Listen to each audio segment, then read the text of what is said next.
Welcome to the November 19th Fisher City Council meeting. Appreciate everyone being here. Go ahead, we have no announcements. We'll have a proclamation. Pete will read. We'll do that now, is that what you want to do? Yeah, go right ahead. Okay, and you notice I'm obviously celebrating this Movember deal because my wife will not let me.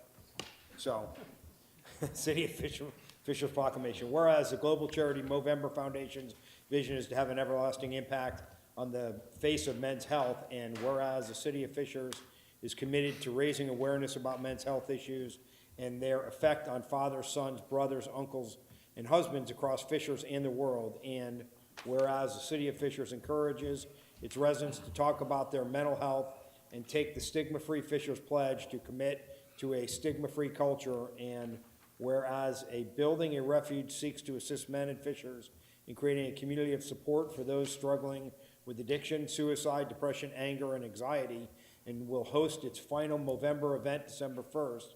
And whereas during this month, Movember encourages men to grow a mustache for 30 days to commit to move in an effort to promote and raise awareness of prostate cancer, testicular cancer, and mental health and suicide prevention. And whereas together we can start conversation about men's health, raise much needed funds for research and projects, and dedicate themselves to the appreciation of mustachery. Therefore, the mayor, Scott Fadness, City of Fishers, declares November 2018 as Movember month. All right, good job, Pete. Didn't do that. All right, thank you very much. Moving on, Chief Gebhardt, you ready to present? You have a presentation of new officers?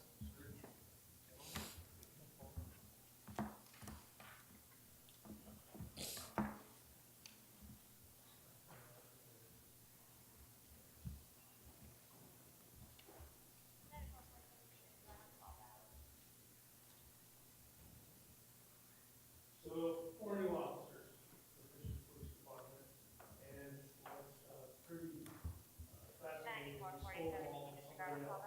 These are all lateral hires. We'll start with Nick Smiley on the end. Officer Smiley came to us from Zionsville PD. Next is Pete Bimbo, comes to us from Muncie PD. Jay Settergreen, also known as John, who prefers Jay, Scottsdale, Arizona. And on the end here is Kevin Starkey, and we stole him from Anderson PD. All right. Gentlemen, please raise your right hand. I state your name. I, Kevin Kirkland, Do solemnly swear do solemnly swear that I will support and comply that I will support and comply with the Constitution of the United States of America, with the Constitution of the United States of America, the Constitution and laws of the state of Indiana, the Constitution and laws of the state of Indiana, the laws and ordinances of the city of Fishers, Indiana, the laws and ordinances of the city of Fishers, Indiana, the rules and regulations of the Fishers Police Department, the rules and regulations of the Fishers Police Department, and the law enforcement code of ethics, and the law enforcement code of ethics, and that I will faithfully discharge these duties of my office and that I will faithfully discharge these duties of my office as a police officer to the best of my ability. as a police officer to the best of my ability. Congratulations, gentlemen.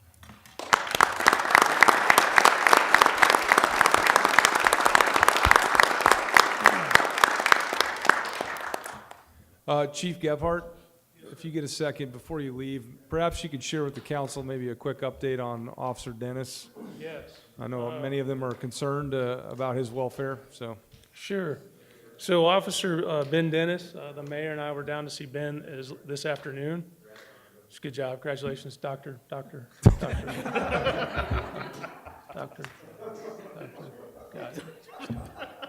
It's the first time for me. I got it. Yeah. That's great. And all their families, too. Can we get applause for their Yes. family? Yeah. Thank you. So yeah, Ben Dennis, we were down there today, and today, Ben was probably the most active and communicative that I've probably seen him since the accident.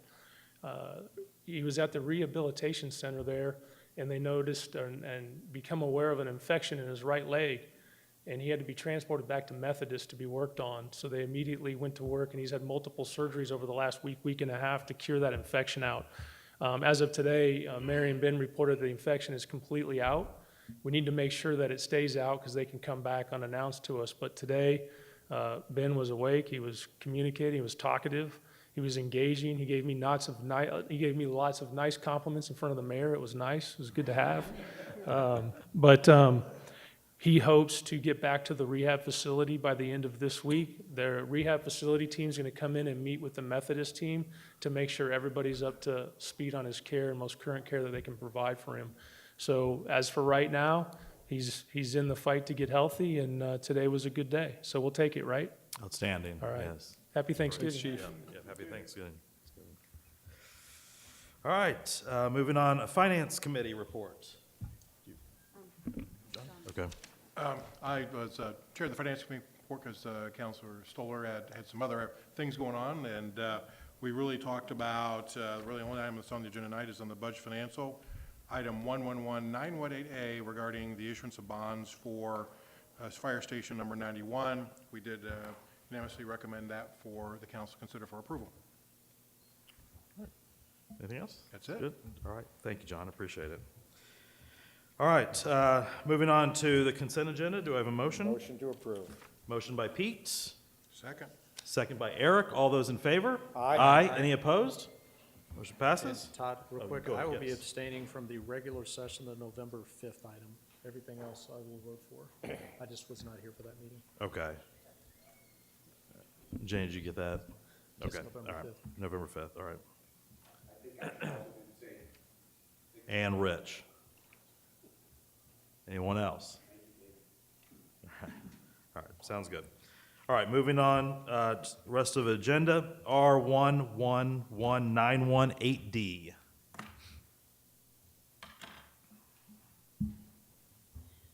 Good evening. For the record, Megan Baumgartner, Assistant Director of Economic Development. Tonight, I have a project agreement for the City Council's review. It is a resolution approving the Hub and Spoke project agreement. So last week, we announced an incredible project with two great partners who are here tonight, David Decker and Travis Tucker, for an 85,000 square foot design center that is going to be another iteration of Fisher's dedication to entrepreneurship. This design center is going to have, oh, I realized, I'm sorry. Not prepared.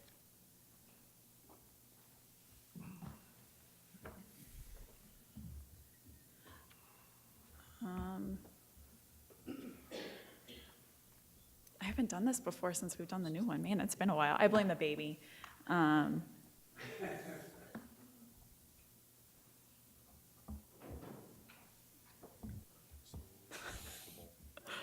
Okay. Thank you for whoever just did that, God. Oh my gosh, okay.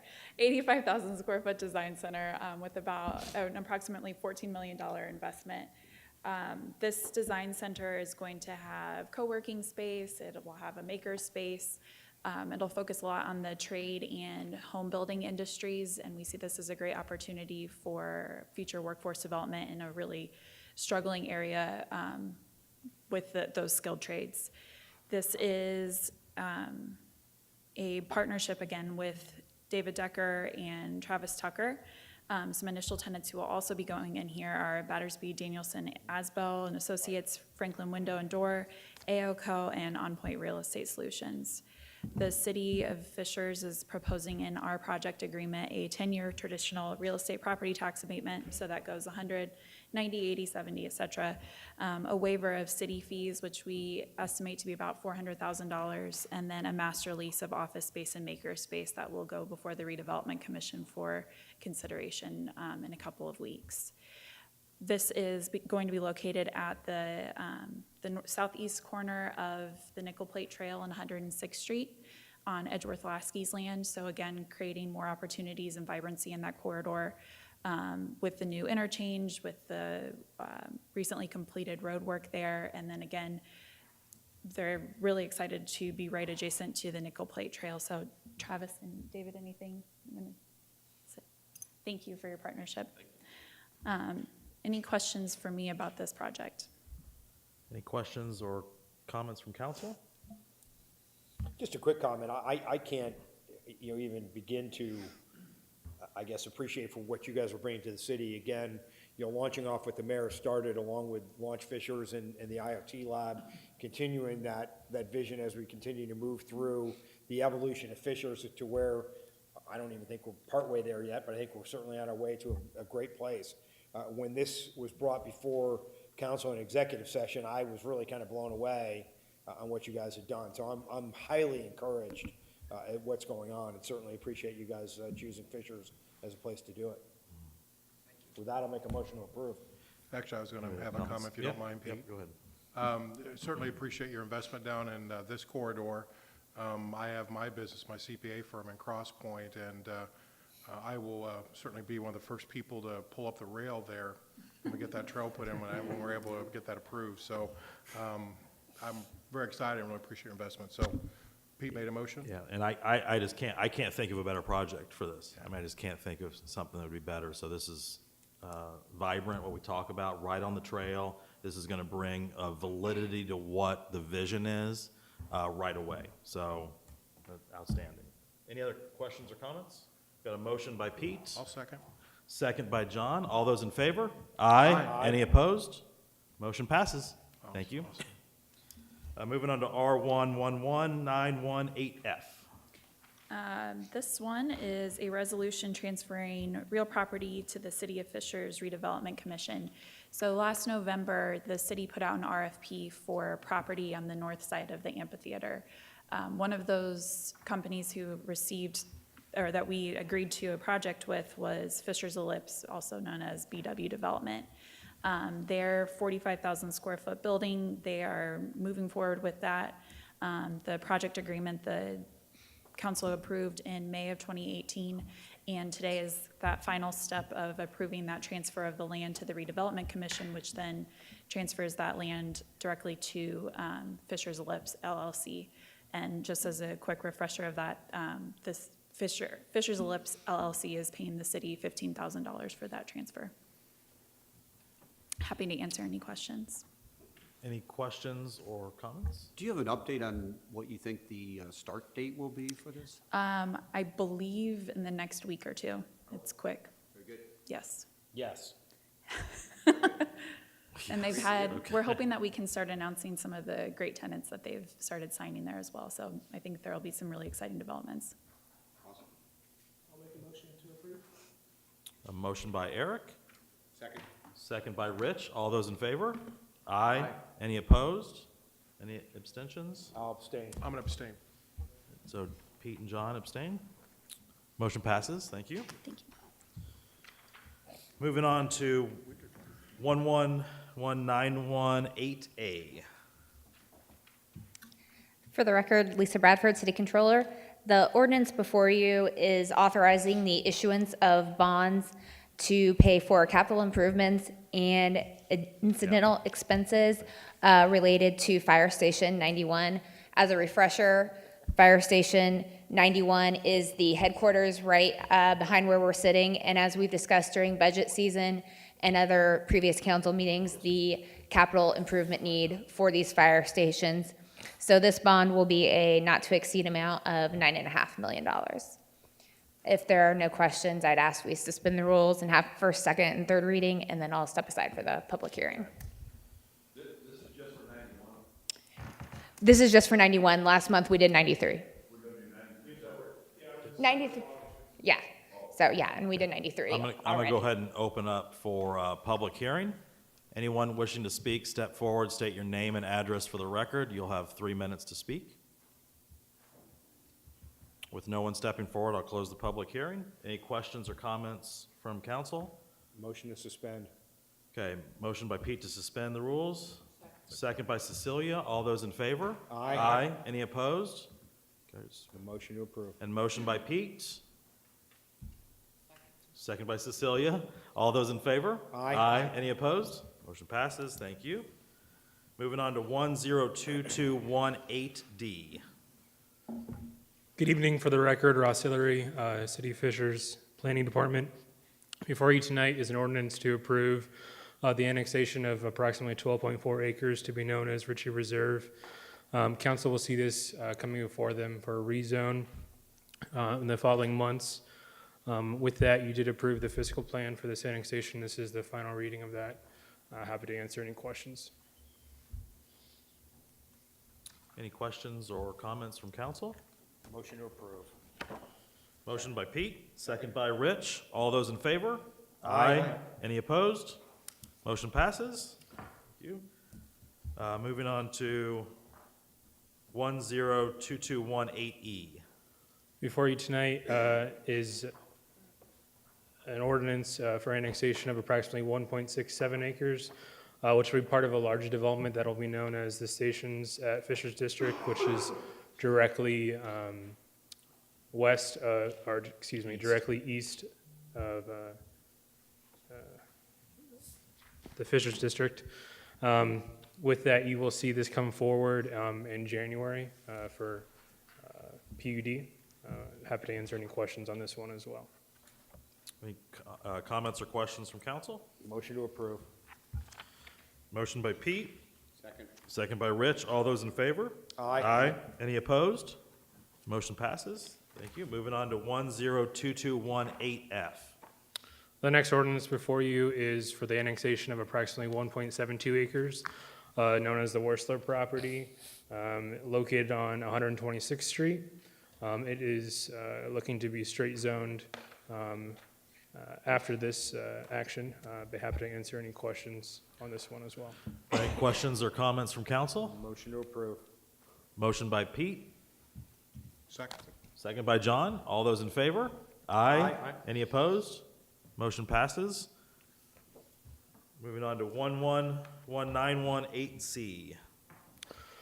The next item before you is the request to approve a rezone of two properties known as the Worsler property. Again, address is 15040 and 15050 East 126th Street. The staff report is on your desk in front of you, as well as the proposed ordinance. This did go in front of Plan Commission with a 6-0 recommendation. The petitioner is also here to answer any additional questions. And short presentation. Does a petitioner wish to speak?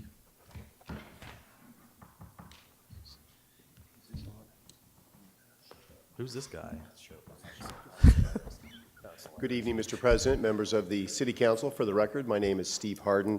I'm a partner of the law firm of Faegre Baker Daniels and a proud resident here in the city of Fishers. I'm here this evening representing Gary Worsler on his petition before you. And as Ross said, this property is located at the intersection of 126th Street and Southeastern Parkway. Prior to going to the Plan Commission, we had a neighbors meeting. We had probably a dozen or so people, including Councilman DeReamer, who was kind enough to join us for that meeting. Following that meeting, we provided some additional information to the neighbors that attended, and we invited them, if they had any questions, to provide those to us. And we had one of the neighbors asked if there, we emailed everybody what the list of the uses were, and we said if there was anything that you had any issue with, just let us know, and I'm sure Gary Worsler would hope to try to be accommodating to those requests. And so if you saw at the back of your packet of materials, there is a written commitment that we provided, worked through that, advised that neighbor, and he was very appreciative that we were able to turn that around to him within a matter of days. We then came to the Plan Commission for public hearing. There was no remonstrance. We had a favorable staff report and a unanimous recommendation from the Plan Commission. This is also consistent with the comprehensive plan, and we would respectfully request your approval tonight. Happy to answer any questions that you have. Thank you. All right, thank you, Steve. Any questions or comments from council? Motion by Pete. Second by Rich. All those in favor? Aye. Any opposed? Motion passes. Thank you very much. Thank you. Moving on to 111918D. Good evening, Council. Lindsay Bennett, Assistant City Attorney. I'm here to request some changes to our Ordinance Violations Bureau. The Ordinance Violations Bureau was formed in 2000. It's something that we already have. The OVB, it's a creature of Indiana code. It allows the city to designate certain ordinances to be paid quickly, efficiently. It's really meant for kind of the smaller ordinances such as like parking, solicitation, things like that that have lower fines. As these ordinances have been amended throughout the years, they've kind of gotten a little convoluted, and the procedure for each ordinance is inconsistent across the board. So you may have a different procedure for parking that you would have for solicitation. So our goal here is really to make everything that's payable to the OVB consistent. So what we did here, we proposed a new procedure to allow 30 days from the time the ticket is issued to pay the fine. If it's not paid within 30 days, the fine would double. If it's not paid within 60 days of the date of issuance, then the OVB clerk lets us know so that we can file an enforcement action with the court. This would make it across the board for every single violation that's payable to the OVB. Once the person in violation gets a ticket, they have two choices. They can admit or they can deny. If they admit and pay, it goes away. If they deny, they go to court. So there's a couple of avenues for them to go to court. Either they can deny it, get their court date, or they can just not pay it and go to court. For the most part, I know this was a huge ordinance and there were a ton of changes, but by and large, it was all just to change the procedure to that I just described, with the 30 days, double after 30, 60 days, go to court. There were a couple of substantive changes, like in the parking and fire lanes. We changed it to the current fire department nomenclature, so it reflects fire chief instead of chief of Fire Prevention Bureau. In one of the parking ordinances, we deleted a reference for an exemption for holidays and Sundays. We changed a requirement on the parking signs so that parking signs are only required for parking on streets if it's limited or prohibited. So just kind of clean up changes to these ordinances. One thing that we did add that I'm kind of excited about is a community service option for curfew tickets.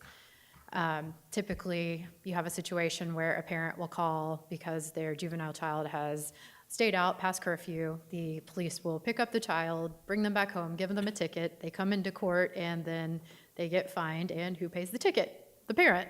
So in this situation, we can have the child actually perform community service to pay off that judgment. It's something that's allowed by Indiana code. So we thought that might be a more learning experience than having their parent pay the ticket. The last change that we made was in 3608, the schedule of fines, where all of these fines are found. Just like I said, over the years, as this has been amended, some have been left out, some of the references have changed, so we just put them all in there, made sure the references were correct. Nothing has increased. In fact, we decreased a couple of them from 500 to 250. But other than that, I know it was a lot of changes, but it was all basically to put this new procedure in place. I'll be happy to answer any questions you have. We're also asking to hold first, second, and third reading tonight. Is there any way that we can retroactive this so I can get my cash back and send both of my kids to community service?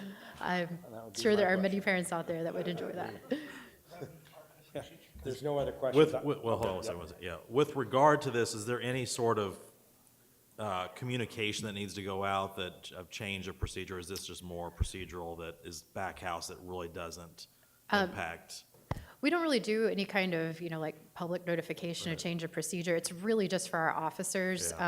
We have put together a new OVB ticket, which reflects some of these changes. So it's a much more clear process for them when they're giving the ticket. Okay. It's a clear process for the clerk's office and for our office and for the judge too.